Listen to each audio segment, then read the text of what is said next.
From ignorance to grace, understanding. Romans 1:27 as a Gentile. Romans 1:27 NLT.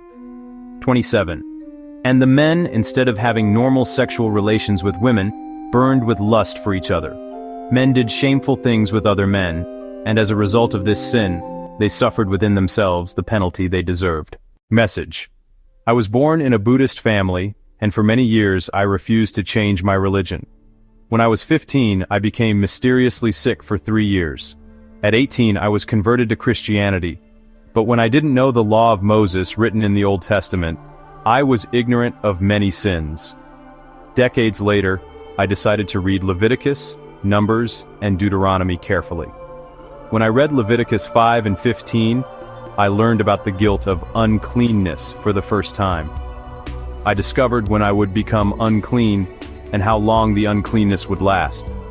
I also learned that being defiled by another person's uncleanness was my guilt, Leviticus 5:3, and that I should confess my sin and bring a sin offering to make things right with God, Leviticus 5:5-6. I realized how unclean I had been all the time, not only before I became a Christian but even after, because I didn't know these laws. I thank God for His great mercy and grace, who saved a Gentile man like me, even though I was often unclean without knowing it.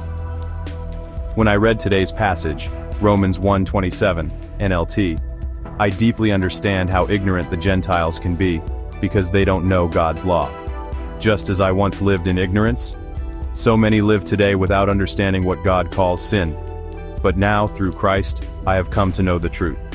His sacrifice has cleansed me once and for all, not through animal offerings, but through His precious blood. This makes me humble and grateful. Instead of judging others, I remember where I came from. I pray that those who are still unaware of God's ways will also come to know His truth and mercy, just as I did.